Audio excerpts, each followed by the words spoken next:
আসসালামু আলাইকুম। আজকে আমরা যে জ্যামিতিটি দেখতে যাচ্ছি তা হলো অধ্যায় ৮ বৃত্ত এর সম্পাদ্য স্বাদ। সাধারণ নির্বাচনে বলা হয়েছে বৃত্তের কোনো বিন্দুতে একটি স্পর্শক আঁকো। স্পর্শক বলতে আমরা কি বুঝি?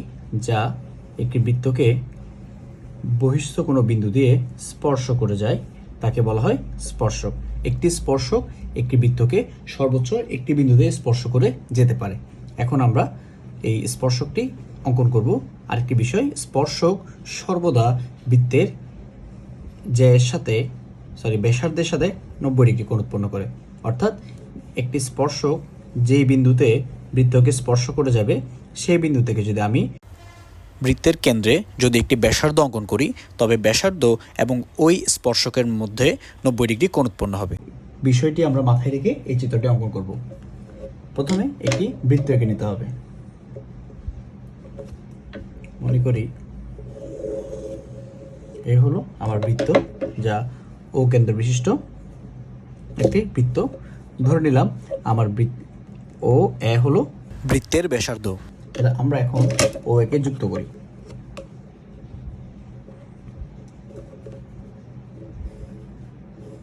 যুক্ত করলাম। এখন আমরা কি শিখেছি? আমরা শিখেছি বৃত্তের উপর যখন কোনো স্পর্শক বৃত্তকে স্পর্শ করে যায় তখন যেই বিন্দুতে স্পর্শ করে সেই বিন্দু থেকে যদি আমি একটা বৃত্তের কেন্দ্রে ব্যাসার্ধ অঙ্কন করি তবে সেই ব্যাসার্ধ অবশ্যই ওই স্পর্শকের সাথে 90 ডিগ্রি কোণ উৎপন্ন করে। তাহলে আমি অলরেডি এখানে ও এ একটি বৃত্তের ব্যাসার্ধ অঙ্কন করে নিয়েছি। তাহলে এই ব্যাসার্ধের উপর যদি আমি একটা 90 ডিগ্রি রেখা অঙ্কন করতে পারি এবং তাকে উভয় পাশে বর্ধিত করি তবে তা অবশ্যই এই বৃত্তের উপর স্পর্শক হয়ে দাঁড়াবে। তাহলে আমরা সবাই কীভাবে 90 ডিগ্রি অঙ্কন করতে হয় তা জানি। তো আমরা এ বিন্দুতে বসাবো এবং এখানে একটা 90 ডিগ্রি কোণ অঙ্কন করব।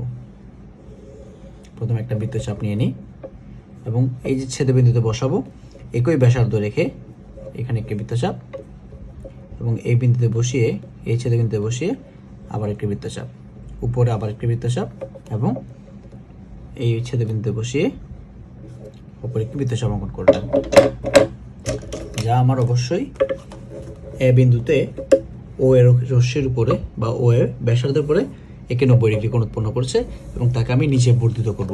তাহলে আমি এর নামকরণ করি বি সি। তাহলে এই যে বৃত্তের উপরে ও কেন্দ্র বিশিষ্ট এ বৃত্তের উপরে বিসি হলো স্পর্শক। এখন আমরা আরেকটি সম্পাদ্য দেখব, যা হলো অধ্যায় ৮ বৃত্ত এর সম্পাদ্য ৮। বৃত্তের সাধারণ নির্বাচনে বলা হয়েছে বৃত্তের বহিস্থ কোনো বিন্দু থেকে বৃত্তটির একটি স্পর্শক আঁকতে হবে। ঠিক আছে, বৃত্তটির স্পর্শক আঁকতে হবে। স্পর্শক বলতে কি বোঝায়? কোনো বৃত্তকে কোনো বহিস্থ রেখা যখন স্পর্শ করে চলে যায় যে কোনো একটি বিন্দুতে তাকে আমরা স্পর্শক বলে থাকি। ঠিক আছে, এখন আমরা এই স্পর্শকটি আঁকার চেষ্টা করব। আমাকে বলা হয়েছে বৃত্তের বহিস্থ কোনো বিন্দু থেকে, অর্থাৎ আমি যেই বিন্দু থেকে স্পর্শক আঁকবো তা অবশ্যই বৃত্তের বহিস্থ হতে হবে। প্রথমে তাহলে আমরা একটা বৃত্ত এঁকে নিই। ধরলাম ও কেন্দ্র বিশিষ্ট একটি বৃত্ত। প্রথমে একটি আমরা বৃত্ত অঙ্কন করে নিলাম, যার কেন্দ্র আমি ধরে নিলাম ও এবং বৃত্তের বহিস্থ বিন্দু হলো পি। আমার এই পি হতে ও কেন্দ্র বিশিষ্ট বৃত্তের উপরে স্পর্শক আঁকতে হবে। প্রথমে আমরা যে বহিস্থ বিন্দু পি এবং ওকে যুক্ত করে নিব।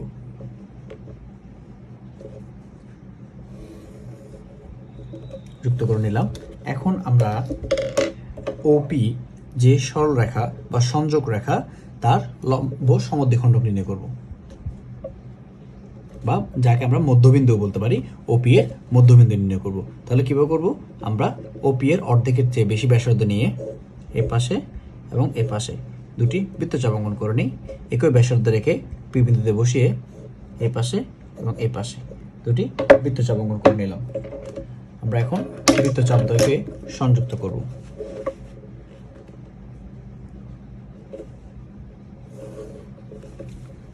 ধরে নিলাম এই যে এটি হলো ওপি রেখার মধ্যবিন্দু, যাকে আমরা এ নামে চিহ্নিত করলাম। এখন আমার এ হলো ওপি এর মধ্যবিন্দু। এখন আমরা ও এ বা ওপি এর সমান ব্যাসার্ধ নিয়ে একটি বৃত্ত অঙ্কন করব।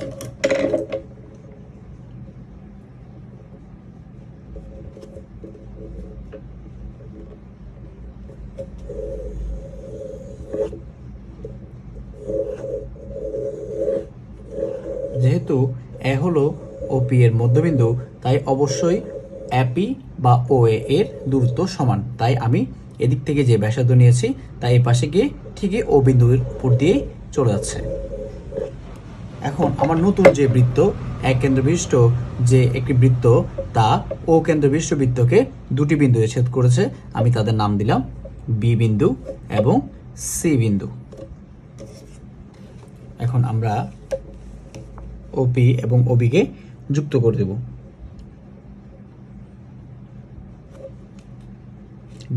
পি বিন্দু থেকে পি বিন্দুর উপর দিয়ে এভাবে সরলরেখা অঙ্কন করব। একইভাবে পি বিন্দু থেকে সি বিন্দুর সাথে একটি সরলরেখা অঙ্কন করব, যা অবশ্যই আমার পিবি এবং পিসি হলো ও কেন্দ্রবিশিষ্ট বৃত্তের উপরে দুটি স্পর্শক। তাহলে আমার পি ছিল প্রথমত ও কেন্দ্রবিশিষ্ট বৃত্তের বহিস্থ একটি বিন্দু, এবং সেই বিন্দু থেকে আমি দুটি স্পর্শক আঁকলাম ও কেন্দ্রবিশিষ্ট বৃত্তের উপরে, যা হলো পিবি এবং পিসি।